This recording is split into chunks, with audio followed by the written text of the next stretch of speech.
Tennessee County plans to take up a resolution begging God for mercy and asking that God not smite their community like Sodom and Gomorrah because of, well, gay marriage, of course. When is it not gay marriage?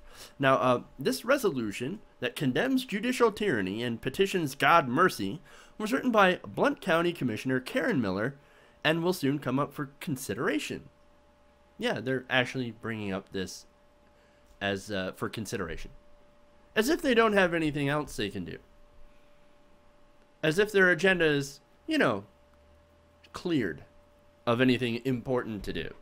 No. Gotta make sure, the city's sewer system is working well. And by the way, also we want to make sure God doesn't smite us tomorrow. Dude, that's crazy. Okay.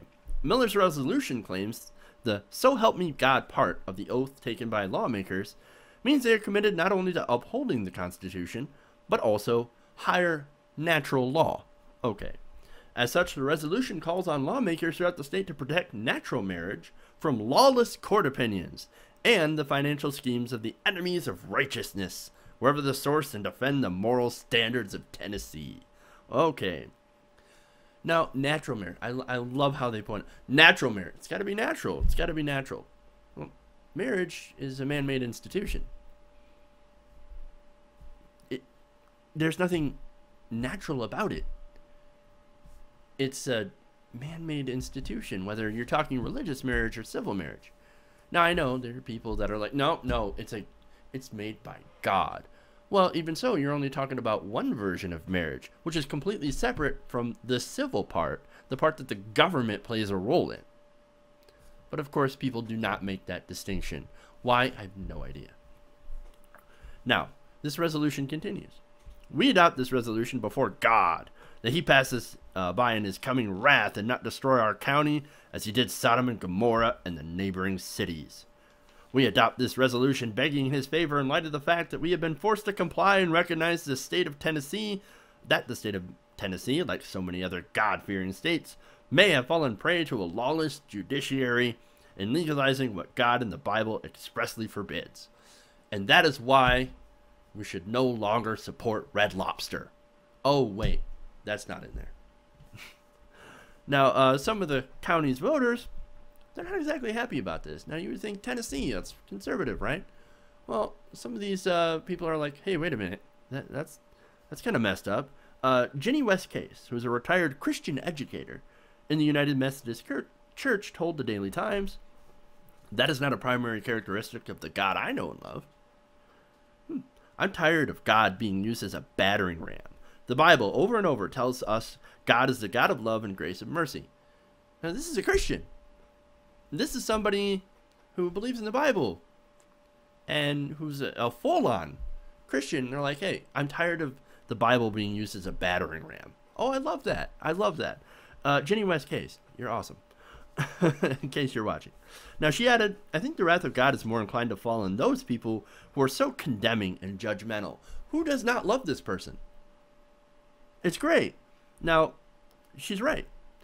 See, the Bible thumpers, the people who don't really read the Bible or but actually use it as a shield, or in her case, a hammer, are wrong about Sodom and Gomorrah. And I go to the source, the Bible.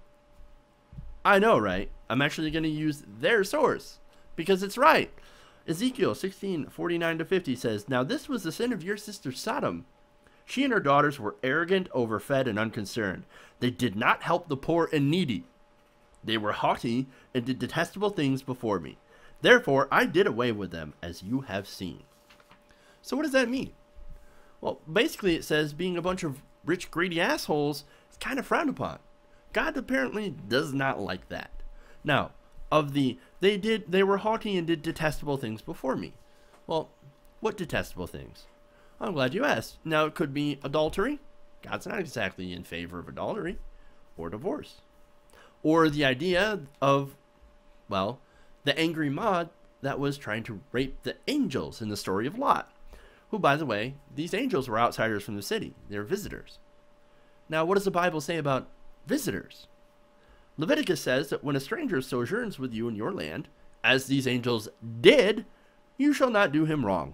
You shall treat the stranger who sojourns with you as a native among you, and you shall love him as yourself, for you were strangers in the land of Egypt. Now, that crowd that wanted to rape the angels, they're not exactly treating the sojourner as themselves, as they should be treated.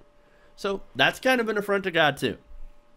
Look, these people, they get this story wrong.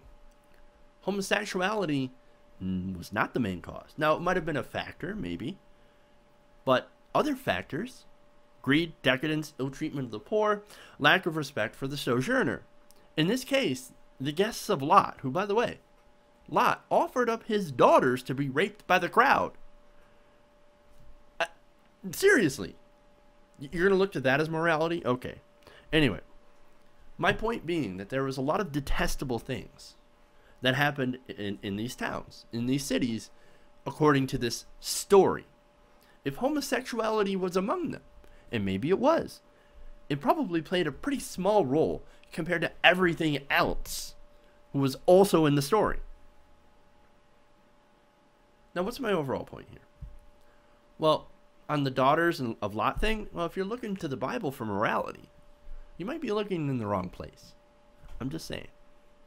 Now, on that, I wonder if these lawmakers like Williams will actually ask God for forgiveness for eating shrimp or getting divorced. Maybe write a law for that. Maybe. I don't know. How about shopping at Walmart for clothes? Now, something tells me they're not exactly going to do that, because it's their intent is clear and it's obvious. They don't like gays.